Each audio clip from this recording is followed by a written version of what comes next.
Welcome to Shaping African Conversations. I am Lorna Irungu-Macharia. On this last part of my conversation with Michael Joseph, we're going to be talking about social media. And here is an interesting thing to use as you listen to this conversation. Just because you're loud doesn't mean you're trusted. I will leave him to tackle that. Over the last couple of weeks, Facebook has gone through this whole thing, and just because you're talking about accountability, and we have seen on different platforms, whether it was Mark Zuckerberg speaking to the Senate committee or his CEO who's done a whole media run, stand up and say, we failed, we are sorry, we are going to do better, we have taken action. Yeah. How important is that? And well, the business world has reported because the Facebook shares slightly went up after that interview. But that's what you're talking about. You're talking about the courage to do that. Did you hear the interview? Did you hear his I had bits and pieces of it. He used this word. I was amazed that no one questioned him. He said, when they asked him a question, he would say things like, I believe that is the case. Or I believe that's what we're doing. Mm-hmm. I would never have used that word believe. I would have said, yes, this is what we're doing. Or I don't know if that's what we're doing. But to say, I believe that what we're doing, it means that I'm not quite sure. So in case I'm told I'm wrong, I'll say, well, I never actually said it. Yes, I said, that's your legal. I just thought that's what we were doing. Yes. I would say someone should hold account. When you make a mistake like that, and the guy from Facebook, yeah, you should say, we made a mistake, guys. We're sorry. Don't say, I believe that this is what and this is what we're doing to fix it. Not, I believe this is what we're doing. And when they asked him, are you going to block Cambridge Analytica? Yes. He says, I believe so. What do you mean, I believe so? If you're going to do it, we're going to do it. I think this is where corporations try to sort of evade their accountability. As you talk about that, I know there was an example where in Japan there was an accident on the train and the head of transport resigned. Yes. Within 24 hours. I was like, it's under my watch, it was not there, but they resigned. Culturally. But you see, they have a culture of that. They have a culture. We don't have a culture of that. In the Western world, we have a culture of evading accountability. So it wasn't me, it was him. So culturally, in Kenya, do you think we've taken that and taken it to the extreme, or do you think we're really just playing with Western values at that point? I don't know. I don't want to say that, but I think that still in Kenya, I still think we have some ways to go where we can stand up and be counted and say we are responsible, we are accountable for what we have done, whether it's success or failure. Yeah. I remember just an example when I was head of Safaricom, and my biggest mistake I made, and I had massive of congestion on the network for at least a week or maybe even 2 weeks. And I had to go and say, not send a spokesperson to speak on my behalf, but I had to go in front of the TV cameras and say, it was my fault. I made that decision. Yes. Now, okay, that is only one instance. But I think that's what we need in corporations, for people to start to trust them. I think there's a good thing to now talk about the generation, the population that we're working with.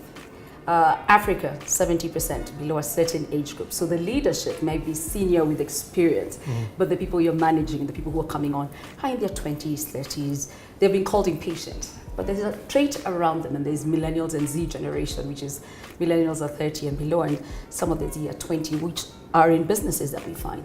They tend to want to dig. They tend to want to find. They kind of want to know what the story is. Plus, they're on various platforms. What do you do in a leadership role if 70, 80% of your team are not going to read the newsletter, or how, in terms of communication with them, that the messaging you're sending to them is consistent, is in line with them, and that they're able to build trust with them in a dramatically changing environment?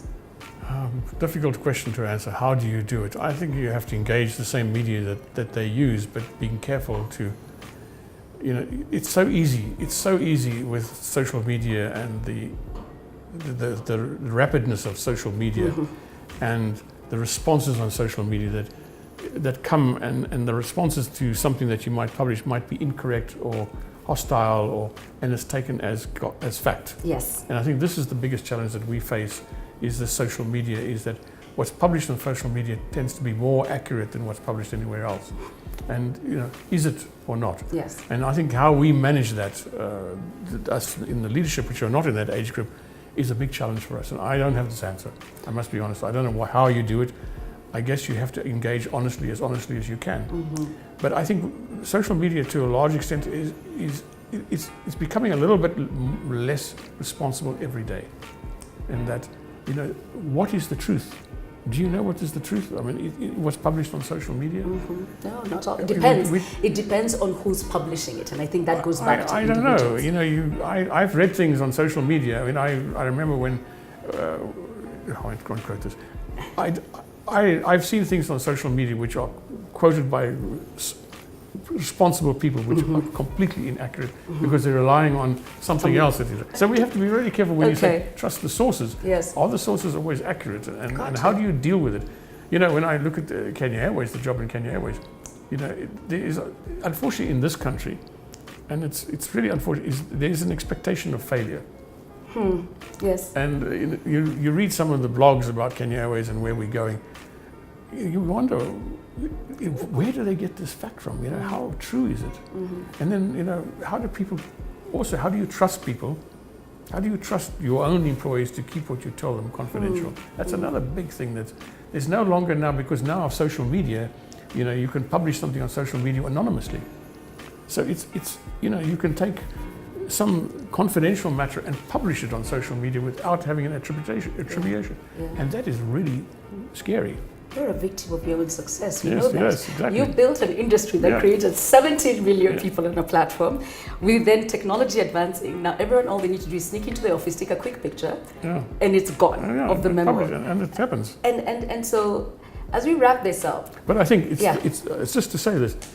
I think it's once again is the corporations that deal with or handle or manage the social media, which we have no trust in at all, to manage that fact that people are publishing things anonymously, important, serious things, and there's no accountability for how to deal with them.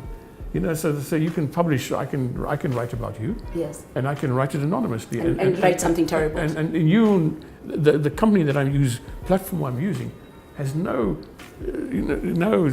responsibility to say is that true or not, or to tell you if I defamed you, who that person was who defamed. They say no, we're anonymous. You can write whatever you want. Is that the right thing to do?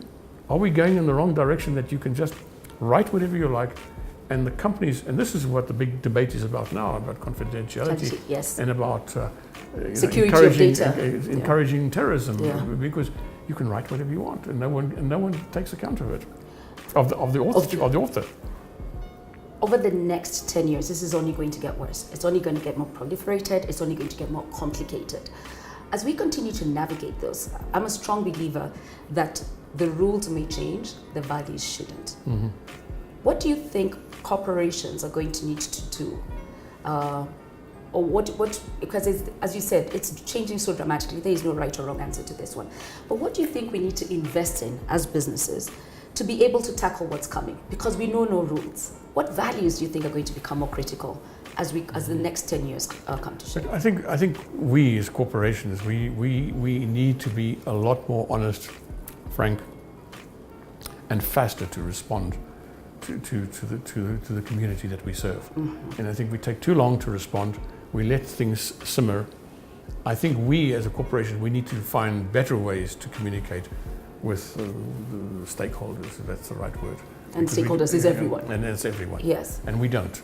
We reactive a lot. Yes. And we should be much more proactive. And I think we're still coming to grips with this thing, although I think we sort of coming from behind, trying to come to grips with this thing. The people who are doing all this stuff are much further in front of us than we are. That's my view, but my view is just one person's view, who really worries about what people can do and how much damage they can do to a person or a corporation. Thank you. Thank you very much for your time. Okay. Thank you very much. That was a great discussion with Michael Joseph, current chair of the Kenya Airways Group. And I think the take home here is, regardless of how good your business is, if we do not trust you as consumers, if you're not trusted as a CEO, if you're not being honest with it, you're constantly going to lag behind. Please subscribe to Shaping African Conversations.